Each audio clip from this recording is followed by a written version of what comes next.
जय हिंद मेरे प्यारे बच्चों, मेरा नाम अर्जुन कुमार। आप लोगों का स्वागत है अर्जुना क्लासेज में। तो आज हम फिर आप लोगों के सामने एक नया वीडियो लेकर आए हैं, जिसमें हम कुमार मित्तल की आंकिक सवालों को हल करा रहे हैं। तो आइए आज हम इस वीडियो में क्वेश्चन नंबर 6, 7, 8, 9, 10 को सॉल्व कराएंगे। क्या हुआ कि इसके पहले वाले वीडियो में मैंने कुमार मित्तल की आंकिक सवालों को 1 से 5 तक सॉल्व करा दिया है। तो कृपया करके पहले आप लोग 1 से 5 तक के सवालों को हल करके उसके बाद यदि आप क्वेश्चन नंबर 6, 7, 8, 9 देखेंगे तो आपको पूर्णतः समझ में आएगा। तो आइए अब हम क्वेश्चन को पढ़ते हैं और फिर 1 बाय 1 सवाल को हल करते हैं। तो आइए देखते हैं हम लोग। क्वेश्चन नंबर 6 क्या कह रहा है? यदि किसी आवेशित चालक पर 1500 इलेक्ट्रॉनों की अधिकता है तो उस चालक पर उपस्थित आवेश की प्रकृति तथा कूलाम में आवेश की मात्रा बताइए। तो क्वेश्चन नंबर 6 क्या कह रहा है मेरे प्यारे बच्चों? एक बार फिर से हम पढ़ते हैं। यदि किसी आवेशित चालक पर 1500 इलेक्ट्रॉनों की अधिकता है, यहाँ पर क्या कह रहा है? 1500 इलेक्ट्रॉनों की अधिकता है। अब इलेक्ट्रॉनों की अधिकता कब होती है? इलेक्ट्रॉनों की अधिकता के कारण जो आवेश उत्पन्न होता है उसे हम ऋण आवेश कहते हैं या ऋणात्मक आवेश कहते हैं, इलेक्ट्रॉनों की अधिकता के कारण। फिर क्या कह रहा है? चालक पर उपस्थित आवेश की प्रकृति। ये देखिए क्वेश्चन को पढ़ते मानी आधा क्वेश्चन सॉल्व हो गया। क्या कह रहा है? आवेश की प्रकृति। क्या कह रहा है? आवेश की प्रकृति। प्रकृति मतलब क्या होता है कि यहाँ पर जो हमारा चालक है वो धन आवेश है कि ऋण आवेश है, और इलेक्ट्रॉनों की अधिकता के कारण जो आवेश उत्पन्न होता है उसे हम ऋण आवेश कहते हैं। तो प्रकृति में हम क्या लिख देंगे? ऋण आवेश। फिर क्या है? तथा कूलाम में आवेश की मात्रा ज्ञात कीजिए। मतलब क्यू का मान हमें क्या करना है? ज्ञात करना है। तो यहाँ पर लिखेंगे हम हल। क्या लिखेंगे? हल क्वेश्चन नंबर 6 का। क्वेश्चन नंबर 6 का। तो पहले यहाँ पर हम लिख दे रहे हैं आवेशों की प्रकृति बताइए। आवेशों की प्रकृति। तो मेरे प्यारे बच्चों यहाँ पर क्या है? इलेक्ट्रॉनों की अधिकता है, और इलेक्ट्रॉनों की अधिकता के कारण कौन सा आवेश उत्पन्न होता है? ऋणात्मक आवेश उत्पन्न होता है। तो यहाँ पर लिखेंगे हम आवेश की प्रकृति। आवेश की प्रकृति। आवेश की प्रकृति ऋण होगी या ऋणात्मक होगी। आवेश की प्रकृति ऋणात्मक होगी। ऋणात्मक होगी। ऋणात्मक होगी। आवेश की प्रकृति क्या होगी? ऋणात्मक होगी। अब कोई पूछ लिया आपसे क्यों होगी? क्योंकि इलेक्ट्रॉनों की अधिकता के कारण। इलेक्ट्रॉनों की अधिकता के कारण, क्योंकि इलेक्ट्रॉनों की अधिकता के कारण हमें क्या कौन सा आवेश उत्पन्न होता है? ऋणात्मक आवेश उत्पन्न होता है। यहाँ पर लिखेंगे क्या? आवेश की प्रकृति क्या होगी? ऋणात्मक होगी। फिर उसके बाद क्या कह रहे हैं? हमें कूलाम में आवेश की मात्रा ज्ञात करनी है। हमें कूलाम में आवेश की मात्रा बतानी है। तो यहाँ पर चलिए, यहाँ पर देखिए क्या लिखा हुआ है? 1500 इलेक्ट्रॉनों। मतलब क्या हुआ? n बराबर यहाँ पर दिया गया है 1500 इलेक्ट्रॉन। क्या दिया गया है? 1500 इलेक्ट्रॉन। तो यहाँ पर हम आप लोगों को पहले फार्मूला सिखा चुके हैं। क्या? Q बराबर n होता है। Q बराबर n, और Q का मान हमें ज्ञात करना है। Q बराबर n का मान कितना दिया गया है? 1500, और गुणते E का मान कितना होता है? 1.6 गुणते 10 के घाते -19। क्यों? तो क्यों यहाँ पर देखिए 15 तो 15। यहाँ पर क्या हुआ? डबल जीरो का मतलब होता है 10 के पावर 2। डबल जीरो का मतलब क्या होता है? 10 के पावर 2। यदि ट्रिपल जीरो है तो 10 के पावर 3 हो जाएगा, और गुणते यहाँ पर हमारा हो जाएगा 1.6 गुणते 10 के घाते -19।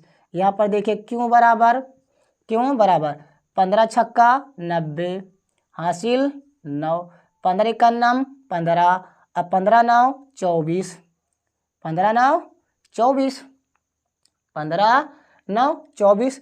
और यहाँ पर देखिए एक अंक के बाद दशमलव है तो एक अंक के बाद दशमलव।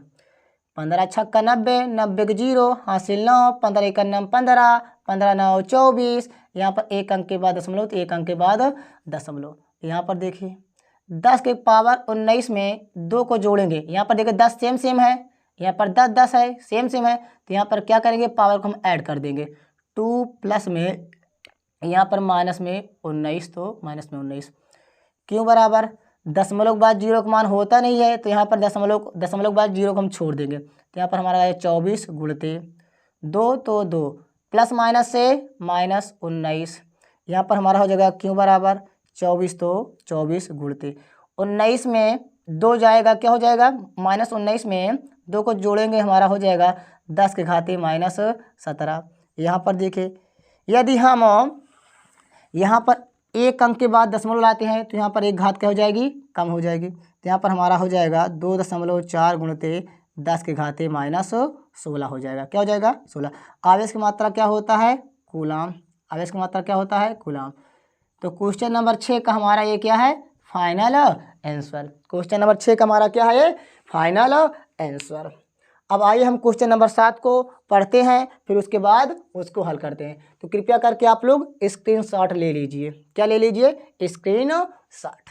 तो अब हम क्वेश्चन नंबर 7 को हल करते हैं। तो आप लोग से उम्मीद आशा करते हैं कि आप लोग इस क्वेश्चन को सॉल्व कर चुके होंगे या स्क्रीनशॉट ले चुके होंगे। तो आइए हम क्वेश्चन नंबर 7 को सॉल्व करते हैं। 1 2 3। अब हम क्वेश्चन नंबर 7 को पढ़ेंगे, फिर उसके बाद उसको हम हल करेंगे।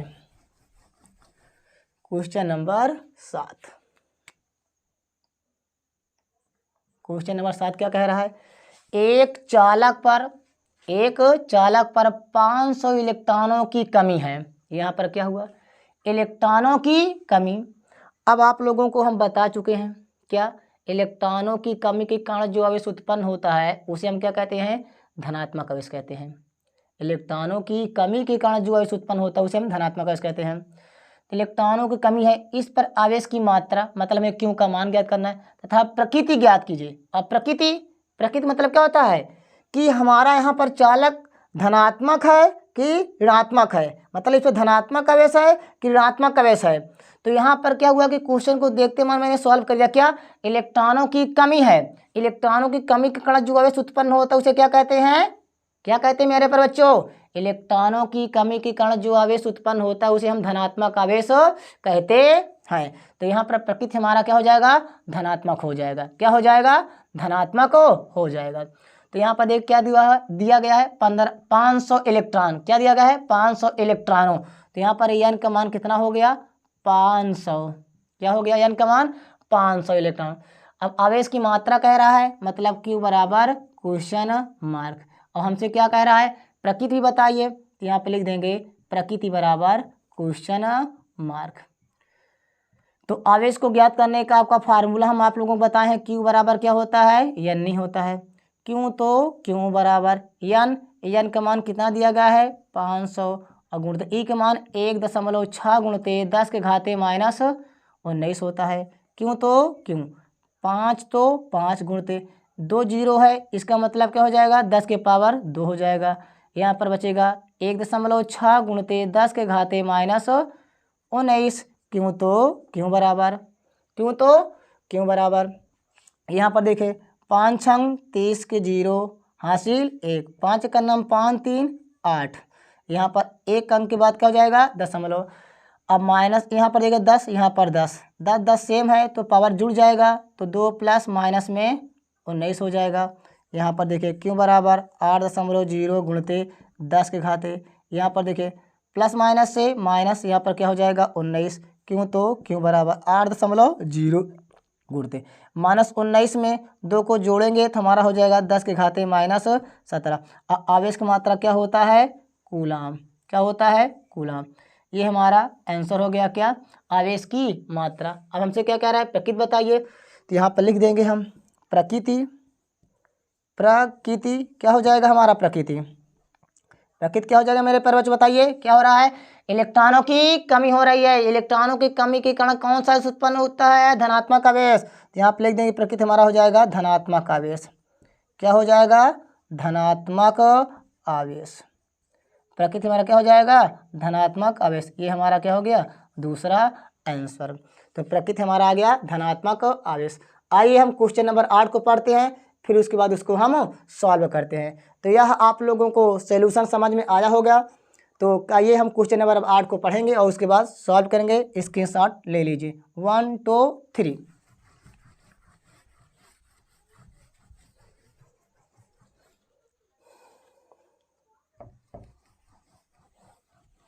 अब देखिए यहाँ पर क्या हुआ, क्वेश्चन नंबर 8। यहाँ पर डालेंगे हम 8 का हल। क्या कह रहा है, यदि शुद्ध जल का परावैद्युतांक क्या दिया गया है यहाँ पर, यदि शुद्ध जल का परावैद्युतांक 81.0 हो तो परावैद्युतांक को किससे प्रदर्शित किया जाता है, कैपिटल के से। तो यहाँ पे लिख देंगे हम कैपिटल के बराबर 81.0।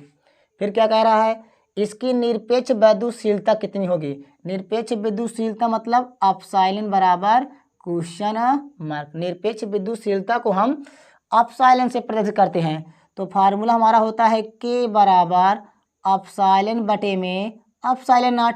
तो के के मान दिया गया है 81.0 बराबर एप्सिलॉन, तो एप्सिलॉन नॉट का मान हमारा होता है 8.85 गुणते 10 के घाते -12। तो हमें एप्सिलॉन नॉट का मान ज्ञात करना है, तो इसको इसमें गुणा कर देंगे हम। यहाँ पर बचेगा हमारा एप्सिलॉन बराबर 81.0 गुणते 8.85 गुणते 10 के घाते -12।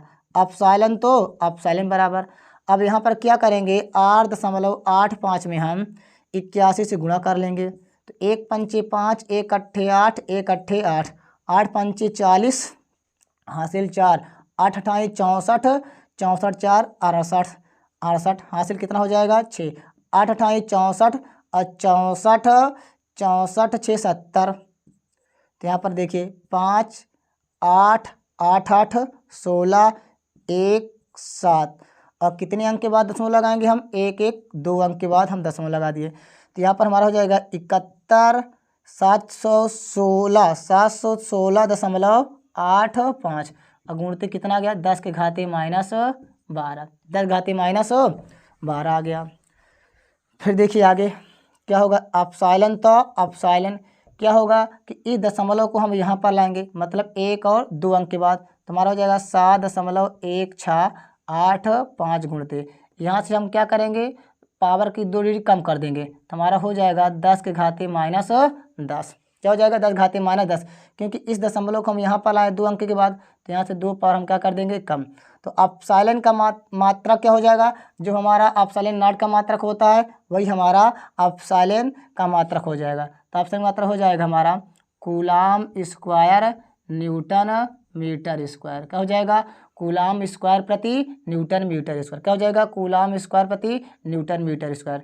तो हमारा क्वेश्चन नंबर 8 का क्या है, सॉल्यूशन। तो आइए हम क्वेश्चन नंबर 9 को पढ़ते हैं, फिर उसको हम हल करते हैं।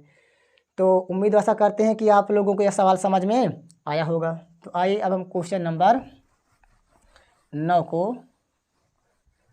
पढ़कर फिर उसके बाद हल करते हैं। क्वेश्चन नंबर 9 क्या कह रहा है, यहाँ पर लिखा हुआ कि, यहाँ पर लिखा मेरे प्यारे बच्चों अल्फा का।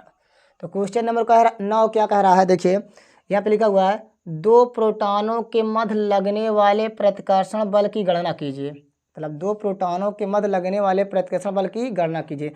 प्रतिकर्षण बल मतलब क्या हुआ कि प्रतिकर्षण बल कब कार्य करता है, जब 2 आवेश धनात्मक होते हैं। जब 2 आवेश धनात्मक होते तो वहाँ पर प्रतिकर्षण बल कार्य करता है। मतलब यहाँ पर प्रोटॉन क्या धनात्मक आवेश है, जबकि उनकी बीच की दूरी 4.0 गुणित 10 घाते -15 मीटर है। जबकि उनके बीच की दूरी 4.0 गुणित 10 घाते -15 मीटर है। तो आइए क्वेश्चन नंबर 9 को हम पढ़ चुके हैं। यहाँ पर क्या करा, 2 प्रोटॉन, मान लिए हम यहाँ पर एक प्रोटॉन है, यहाँ पर एक प्रोटॉन है। इस प्रोटॉन पर चार्ज को मान लिए हम Q1, इस प्रोटॉन पर चार्ज को मान लिए हम Q2। अब प्रोटॉन को हम मान लिए यहाँ पर E, यहाँ पर भी क्या E। तो हमारा कितना प्रोटॉन हो गया, 2 प्रोटॉन हो गया। अब इनकी बीच की दूरी कितनी दी गई है, यहाँ पर 4.0 गुणित 10 के घाते -15। इन दोनों प्रोटॉनों के बीच की दूरी दी गई है 4.0 गुणित 10 के घाते -15 मीटर। मतलब ये क्या है, R का मान है। तो हमारा हो जाएगा 4.0 गुणित 10 के घाते -15 मीटर। अब यहाँ पर हम आप लोगों को बता चुके हैं क्या कि दो आवेशों के बीच कितना बल कार्य करता है। दो आवेशों के बीच आकर्षण बल हो या प्रतिकर्षण बल हो, कितना बल लग रहा है, इसकी जानकारी हमें कूलाम के नियम से पता चलती है। तो यहाँ पर जो हमसे पूछ रहा है प्रतिकर्षण बल की गणना कीजिए, मतलब हमें कूलाम का नियम लगाना पड़ेगा। तो यहाँ पर हम कूलाम का नियम जानते हैं, क्या होता है, F बराबर 9 गुणित 10 के घाते 9 Q1 Q2 बटे में क्या होता है, R स्क्वायर होता है। तो यहाँ पर रख लेंगे F बराबर 9 गुणित 10 के घाते 9, Q1 का मान मतलब E, तो यहाँ पर E गुणित Q2 का मान क्या रख लेंगे हम, E बटे में R का मान हमारा है 4.0 गुणित 10 के घाते -15। यहाँ पर वर्ग है तो क्या लगा लेंगे हम, वर्ग लगा लेंगे। यहाँ पर देखिए F, तो F 9 गुणित 10 के घाते 9। अब E का मान कितना होता है, 1.6 गुणित 10 के घाते -19 गुणित E का मान क्या होगा, 1.6 गुणित 10 के घाते -19 बटे में। यहाँ पर देखिए वर्ग है तो यहाँ पर 4 का वर्ग कितना हो जाएगा, 16। अब गुणित यहाँ पर 10 तो 10 -15 दूना -30 हो जाएगा। यहाँ पर देखिए मेरे प्यारे बच्चों F, तो F बराबर यहाँ पर देखिए 9 तो 9 गुणित 10 के घाते 9 गुणित ये दशमलव जो है इधर जाएगा तो एक पावर क्या करेगा, ऐड हो जाएगा। तो हमारा हो जाएगा 16 गुणित -19 है, ये क्या हो जाएगा, -20 हो जाएगा गुणित ये दशमलव भी वैसा कार्य करेगा, हमारा हो जाएगा 16 गुणित 10 के घाते -20 बटे में। यहाँ पर हमारा 16 गुणित 10 के घाते -30। अब ये देखिए 16 क्या हो गया, कैंसिल। यहाँ पर बचेगा यह बराबर 16 144, 16 144 और गुणित 10 के घाते 9 गुणित यहाँ पर -20 है, यहाँ पर -20, तो हमारा हो जाएगा -40। जब हमारा बेस सेम रहता है तो पावर ऐड हो जाएगा, तो -40। अब यहाँ पर क्या हुआ कि देखिए यहाँ पर बचा नीचे माइनस है तो ऊपर क्या हो जाएगा, प्लस हो जाएगा। तो 10 के घाते 30, नीचे माइनस है तो ऊपर क्या हो जाएगा, प्लस हो जाएगा मेरे प्यारे बच्चों। तो यहाँ पर ओवरऑल क्या निकल गया, यह बराबर 144 गुणित। अब यहाँ पर देखिए बेस सेम है तो पावर ऐड हो जाएगा, तो हमारा हो जाएगा 10 के पावर -40 प्लस में 30। तो यहाँ पर बचेगा F बराबर 144 गुणित -40 में 30 को जोड़ेंगे तो 10 के पावर -1। F, तो F 10 के पावर -1 मतलब क्या होता है, 0.1। तो यहाँ पर हम एक अंक के बाद दशमलव लगा लेंगे 14.4। अब बल का मात्रा क्या होता है, न्यूटन। बल का मात्रा क्या होता है, न्यूटन। ये हमारा क्या हो गया, फाइनल आंसर। तो क्वेश्चन नंबर 9 को भी हम सॉल्व कर चुके हैं। तो कृपया करके आप लोग नोट कर लीजिए। यदि आप लोगों को यह वीडियो समझ में आ रहा है या सवाल समझ में आ रहा है तो कृपया करके वीडियो को लाइक कर दीजिए और अपने प्यारे मित्रों के पास शेयर कर दीजिए। तो आइए हम क्वेश्चन नंबर अब 10 को पढ़ते हैं, फिर उसके बाद हम सॉल्व करते हैं। तो कृपया करके आप लोग स्क्रीनशॉट इसका ले लीजिए। हो गया। अब हम क्वेश्चन नंबर 10 को पढ़ेंगे, फिर उसके बाद उसको हम सॉल्व करेंगे। तो आइए अब क्वेश्चन नंबर 10 यहाँ पर डालेंगे हम। क्वेश्चन नंबर 10 क्या है, 92 यूरेनियम 238 परमाणु अल्फा कण उत्सर्जित करता है। मतलब ये जो हमारा परमाणु है अल्फा कण क्या कर रहा है, उत्सर्जित कर रहा है। यदि किसी क्षण अल्फा कण विघटित परमाणु के केंद्र से 9 गुणित 10 के घाते -15 मीटर की दूरी पर हो तो अल्फा कण पर कितना बल कार्यरत होगा। तो आइए यहाँ पर क्या हुआ कि देखिए इस सवाल को हम कैसे सॉल्व करते हैं। क्या हुआ कि यहाँ पर मान लिया मैंने एक क्या है आवेश, जिसका नाम मैंने रख लिया Q1। क्या रख लिया, Q1। अब Q1 के यहाँ पर मैंने एक आवेश मान लिया क्या, Q1। क्या मान लिया, Q1। अब हम Q1 को क्या कह रहे हैं, समझिए। यहाँ पर मैंने Q1 को मान लिया अल्फा कण। Q1 को मान लिया क्या, अल्फा कण। और अल्फा कण क्या मैंने बोला, ध्यान से सुनिएगा। Q1 को मैंने मान लिया अल्फा कण और अल्फा कण पर आवेश कितना होता है 2e। तो मतलब Q1 मतलब हमारा क्या है अल्फा कण पर आवेश है। Q1 क्या है अल्फा कण पर आवेश। तो अल्फा कण पर आवेश क्या होता है 2e होता है। क्या होता है 2e। अब यहाँ पर जो हमारा 92 यूरेनियम 238 था, 92 यूरेनियम 238 था, यहाँ पर एक 92 यूरेनियम 238 एक 92 यू 238 परमाणु अल्फा कण क्या है अल्फा कण। तो अल्फा कण पर मैंने मान लिया 2e चार्ज है। अपना क्या है अल्फा कण विघटित के केंद्र से, अल्फा कण विघटित परमाणु के केंद्र से अब ये कितनी दूरी पर है 9 गुणिते 10 के घाते -15 मीटर की दूरी पर है। मतलब एक क्या हुआ फिर अल्फा कण उत्पन्न हो रहा है, वो केंद्र से कितनी दूरी पर है 9 गुणिते 10 घाते -15 मीटर की दूरी पर। तो यहाँ पर जो दूसरा आवेश अल्फा कण उत्पन्न हो रहा है तो इसको मैंने मान लिया क्यू। क्या मान लिया क्यू। अब यहाँ पर पहले हमारा कितना आवेश था 2e था।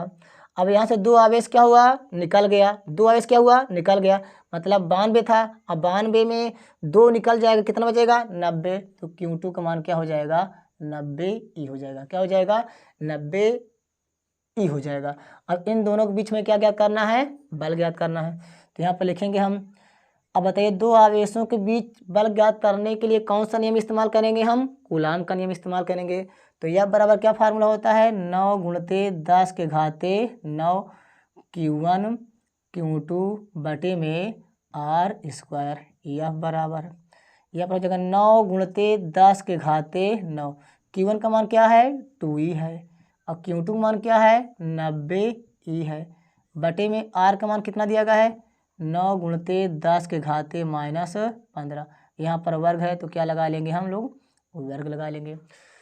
तो यहाँ पर हो जाएगा यह बराबर 9 गुणिते 10 के घाते 9। यहाँ पर हमारा हो जाएगा 2 गुणिते ई का मान कितना होता है 1.6 गुणिते 10 के घाते -19 गुणिते। यहाँ पर देखिए 90, तो 90 ई का मान कितना रखेंगे हम 1.6 गुणिते 10 के घाते -19 बटे में यहाँ पे 9 है। और वर्ग मतलब कितना बार होता है 2 बार गुणा होता है। वर्ग मतलब कितनी बार गुणा 2 बार, इसको हम 2 बार लिख लेंगे। 9 गुणिते 10 के घाते -15 गुणिते 9 गुणिते 10 के घाते -15। अब एक जीरो से एक अंक के बाद हम लोग क्या हो जाएगा कैंसिल हो जाएगा। अब यहाँ पर 9 से 9 क्या हो जाएगा कैंसिल हो जाएगा, यहाँ से 9 से 9 क्या हो जाएगा कैंसिल हो जाएगा। तो यह बराबर हमारा कितना बचा यहाँ बचा 2 गुणिते ये दशमलव क्या करेगा यहाँ पर ऐड हो जाएगा तो हमारा जाएगा 16 गुणिते 10 के घाते -20। अब गुणिते यहाँ पर हमारा कितना हुआ 10 के पावर माइनस में 19। अब यहाँ पर बटे में देखिए क्या देखिए बटे में यहाँ पर 10 के पावर 9 बचा हुआ है तो 10 के पावर क्या रख लेंगे हम 9 बटे में सॉरी यहाँ पर क्या हो जाएगा 2 बार है तो यहाँ पर -15 होगा। क्या हो जाएगा -15। तो ये -15 कितना हो जाएगा 10 के घाते -30 हो जाएगा। यफ तो यह बराबर 16 दूना 32 16 दूना 32। और यहाँ पर क्या हो जाएगा देखिए यहाँ पर ए तो हो गया, अभी ये 16 बचा हुआ है, यहाँ पर हम 16 लिख लेंगे। यहाँ पर क्या लिख लेंगे 16। क्या लिख लेंगे 16। क्या लिख लेंगे 16। अब यहाँ पर देखिए 10 के पावर माइनस में 19 तो सॉरी -20 तो -20 गुणते 19 में 9 को हल करेंगे तो कितना हो जाएगा 10 के पावर माइनस में 10 और गुणते क्या हो जाएगा 16। अब यहाँ पर देखिए क्या है नीचे माइनस है तो ऊपर जाएगा तो क्या हो जाएगा प्लस हो जाएगा तो 10 के पावर 30 हो जाएगा। यहाँ पर देखिए यफ तो यफ ओवरऑल यहाँ पर देखिए 16 दूना 32 के 2 हासिल 3 16 तियाँ 48 48 3 51 कितना हो जाएगा 512 गुणते ये -20 है ये यहाँ पर 10 यहाँ पर 10 यहाँ पर 10 तो हम क्या करेंगे सबको ऐड कर देंगे -20 -10 अब प्लस में 30। यहाँ पर हमारा हो जाएगा 512 तो 512 गुणते -20 10 -30 -30 में 30 हो जाएगा कितना हो जाएगा 10 के पावर 0। तो यहाँ पर बचेगा हमारा क्या यह बराबर 512 गुणते 10 के पावर 0 का मान कितना होता है 1। तो यह बराबर ओवरऑल 512 आ गया। अब बल का मात्रक होता है मेरे प्यारे बच्चों न्यूटन। क्या होता है न्यूटन। ये हमारा क्या है, फाइनल आंसर है। क्या है, फाइनल आंसर है। तो देखिए इस प्रकार हमारा पांचों क्वेश्चन हो गया सॉल्व, मतलब क्वेश्चन नंबर 6, क्वेश्चन नंबर 7, 8, 9 और 10 को मैंने सॉल्व करा दिया है। तो कृपया करके आप क्या करिएगा, इन क्वेश्चन को एक बार पुनः क्या करिएगा, आप देखिएगा, नोट करिएगा, फिर उसके बाद रफ में इन क्वेश्चन को नोट करके अपने आप से सॉल्व करिए, जिससे इन क्वेश्चन में थोड़ा कैलकुलेशन है। तो कैलकुलेशन जब आप करेंगे तो आपका कैलकुलेशन थोड़ा फास्ट होगा। तो हम उम्मीद आशा करते हैं ये सवाल आप लोगों को समझ में आया होगा। तो अब हम नेक्स्ट वीडियो में क्वेश्चन नंबर 10 के आगे के क्वेश्चन को सॉल्व कराएंगे। तो पढ़ते रहें। All the very best.